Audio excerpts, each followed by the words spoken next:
Online कक्षा हिंदी में आज आप सभी का पुनः स्वागत है।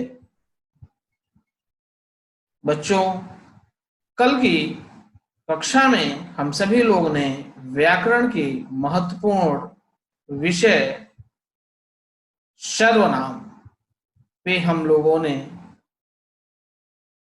अध्ययन किया था।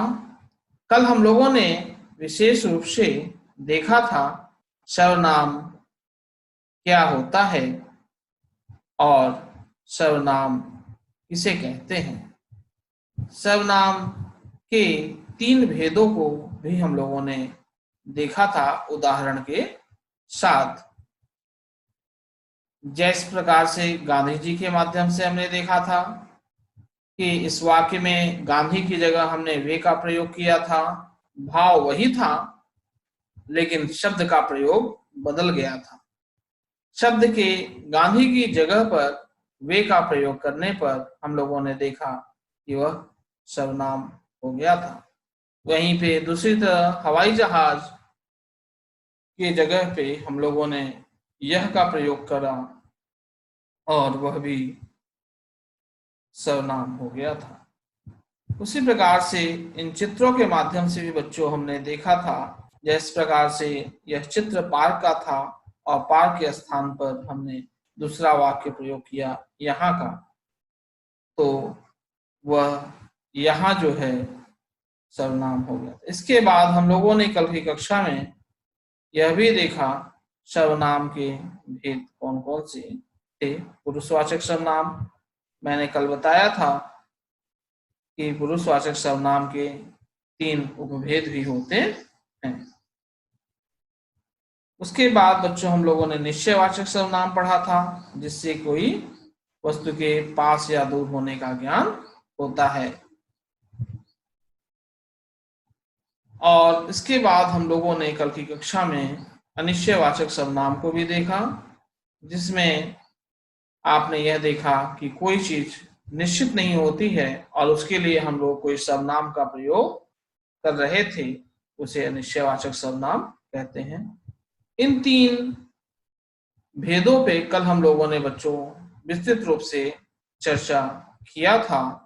अब आज की कक्षा में हम लोग उसके आगे की सर्वनाम की प्रकार पर चर्चा करेंगे। ये मैंने आपको पुराना केवल पुनराभ्यास संक्षिप्त में कराया, जो चीजें आपने पढ़ा था।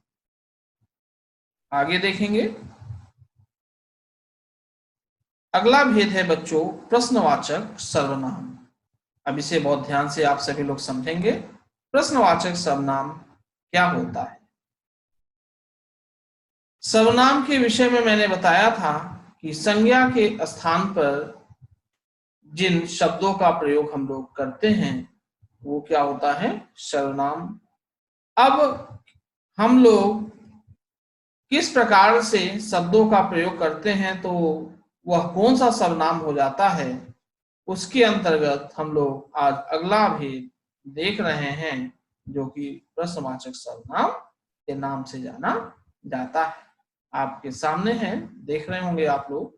जिस सर्वनाम से किसी प्रश्न का बोध होता है उसे प्रश्नवाचक सर्वनाम कहते हैं। अर्थात जिस सर्वनाम से आपको किसी प्रश्न के पूछे जाने का ज्ञान हो तो आप समझ जाएंगे कि वह सर्वनाम का प्रश्नवाचक सर्वनाम है। जैसे उदाहरण है कौन या क्या इत्यादि। वाक्य प्रयोग भी देखेंगे उदाहरण के माध्यम से। तुम कौन हो, अगर यह वाक्य आपके सामने आता है या सुनाई पड़ता है तो आप समझ जाएंगे कि इसमें कौन जो शब्द है वह क्या है, प्रश्न कर रहा है। कौन के माध्यम से हमें यह पता चल रहा है कि कोई व्यक्ति पूछ रहा है, कुछ चीज जानने की कोशिश की जा रही है। और जब भी कोई प्रश्न पूछा जाए तो आप समझ जाएंगे कि वो प्रश्नवाचक सर्वनाम का उदाहरण है। तुम्हें क्या चाहिए, दूसरा वाक्य आप देख रहे हैं, अगर यह बोला जा रहा है कि तुम्हें क्या चाहिए, तो इस वाक्य को पढ़ने के बाद आपको पता चल रहा है कि कुछ प्रश्न पूछा जा रहा है, तो आप समझ जाएंगे कि यह पुरुषवाचक नहीं है, प्रश्नवाचक सर्वनाम है। दो बच्चों से कुछ पूछा जा रहा है, वो इसलिए यह प्रश्नवाचक सर्वनाम है। ठीक है, इस क्षेत्र से भी आपको स्पष्ट हो रहा है, कोई व्यक्ति है, वो कुछ उसके मन में प्रश्न है, वो प्रश्न पूछ सकता है। ठीक है, प्रश्न पूछा तुम्हें क्या चाहिए, तो तुम्हें क्या चाहिए में जो क्या शब्द है वह क्या होगा, न पुरुषवाचक सर्वनाम होगा, न निश्चयवाचक सर्वनाम होगा, न अनिश्चयवाचक होगा, या क्या हो जाएगा, प्रश्नवाचक। और इसमें आप देखेंगे प्रश्नवाचक चिन्ह का भी प्रयोग अवश्य किया जाता है।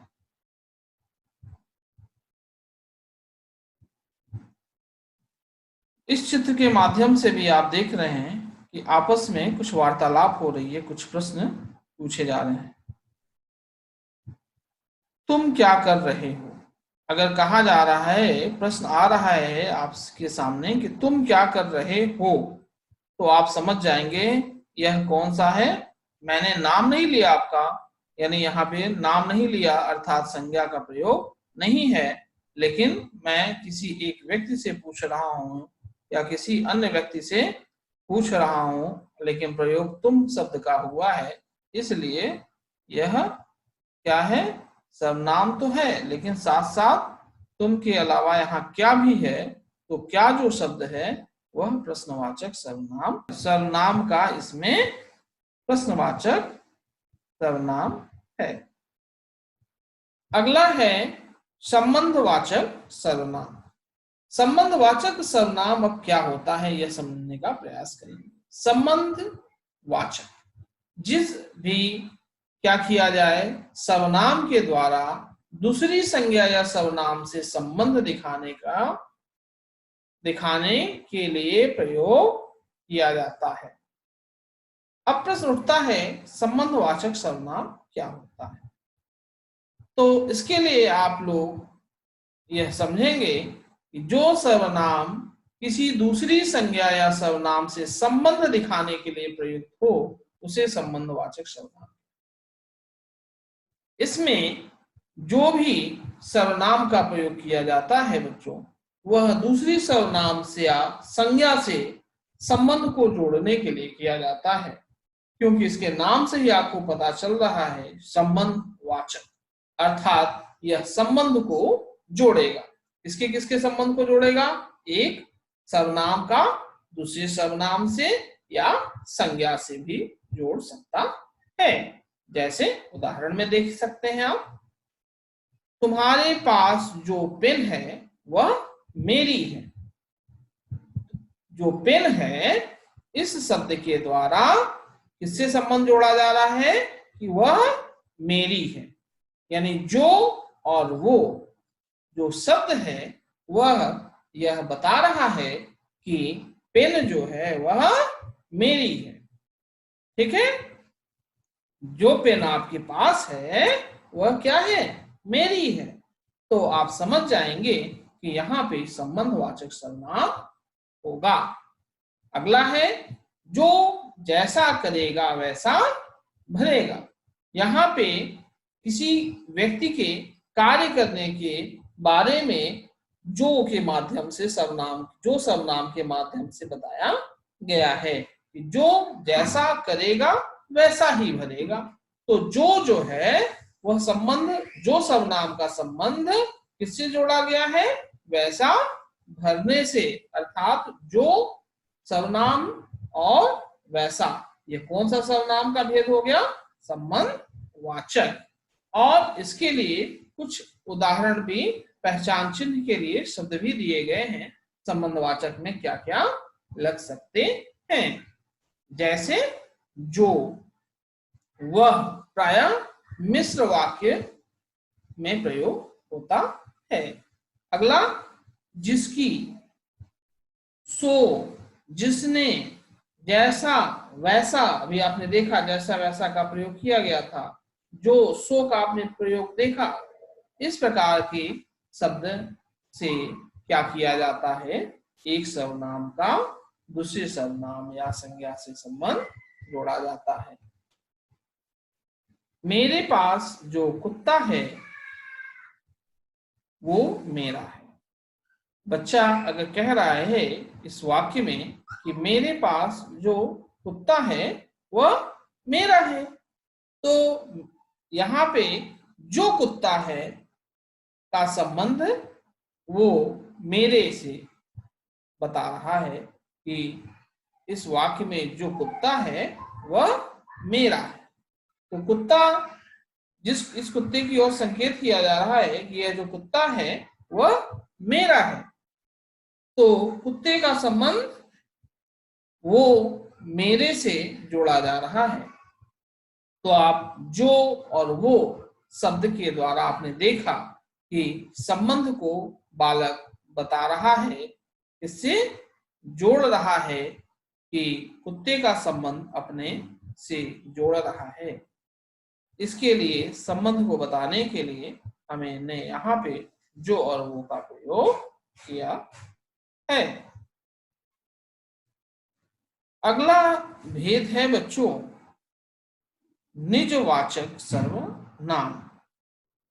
निजवाचक सर्वनाम क्या होता है, इसे देखिए। जो सर्वनाम तीनों पुरुषों निजत्व की, आप यहां कहेंगे निजवाचक सर्वनाम क्या होता है, जो सर्वनाम तीनों पुरुषों में निजत्व का बोध कराता है उसे निजवाचक सर्वनाम कहते हैं।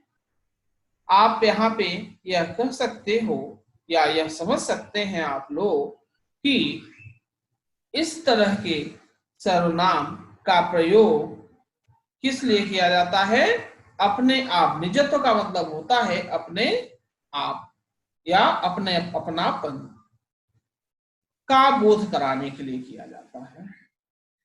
जो सर्वनाम क्या करे, अपने आप पे अत्यधिक बल दे या अपने आप पे अधिक बल दिलाने के लिए जिन सर्वनाम शब्दों का प्रयोग किया जाता है वही निजवाचक होता है। इसमें सर्वनाम में अपने आप पे अत्यधिक बल देने का प्रयास किया जाता है। उदाहरण के रूप में आप देख सकते हैं, मैं खुद लिख लूंगा या वह स्वयं गाड़ी चला लेगा। इसमें जो शब्द है खुद, उससे सर्वनाम पे, मैं सर्वनाम पे अत्यधिक बल दिया जा रहा है। इसलिए आप समझ जाएंगे कि यह निजवाचक सर्वनाम का भेद, यह निजवाचक सर्वनाम है। क्यों? क्योंकि इसमें कह रहा है कि मैं खुद लिख लूंगा। मैं ये नहीं कह रहा है कि मैं लिख लूंगा, यह कह रहा है मैं खुद लिख लूंगा। ये खुद जो शब्द है वह यह बताता है कि मैं क्या जो करता है, जो सर्वनाम है उस पर अत्यधिक बल प्रदान किया जा रहा है। और यह बल प्रदान हम तब भी कर सकते थे जब यहाँ पे कोई निजवाचक सर्वनाम शब्द का प्रयोग करें। वो निजवाचक सर्वनाम शब्द यहाँ पे क्या है, खुद है। दूसरे वाक्य में भी आप देख सकते हैं, वह स्वयं गाड़ी चला सकती है। वह क्या है, सर्वनाम है, आपको पता है कौन सा सर्वनाम है, ठीक है, पुरुषवाचक सर्वनाम है। तो कह रहा है कि वह स्वयं गाड़ी चला सकती है। तो वह पे जो कार्य हो रहा है वह गाड़ी चलाने का कार्य, उस वाक्य में गाड़ी चलाने के कार्य को वह जो सर्वनाम है, इस वाक्य में बच्चों क्या हो रहा है कि वह जो है, वह जो भी कार्य कर रही है उसमें अत्यधिक बल किस शब्द के द्वारा दिया जा रहा है। वो मुख्य हाईलाइट क्या करना चाहती है कि वह कार्य स्वयं हो जाएगा। और जो कार्य स्वयं हो जाए, जो कार्य जिस वाक्य में अपने आप पे अत्यधिक बल दिया जाए, से वाक्य है, चित्र में आप देख रहे हैं, मैं खुद पढ़ लूंगा। अगर बच्चा खुद से पढ़ लेगा तो यह यहाँ पे जो खुद सर्वनाम है वह क्या है, खुद है, क्योंकि वह स्वयं है। हो सकता है अपने आप से पढ़ लेगा, तो वाक्य में सर्वनाम पे अत्यधिक बल दिया जा रहा है, यानी इस सर्वनाम के द्वारा अपने आप पे अत्यधिक बल दिया जा रहा है, इसलिए यह क्या हो गया, निजवाचक सर्वनाम का भेद है। धन्यवाद बच्चों। इसके बाद हम लोग अगली बार नए वीडियो के साथ एक नए विषय पर फिर से मिलेंगे। शुभ दिन।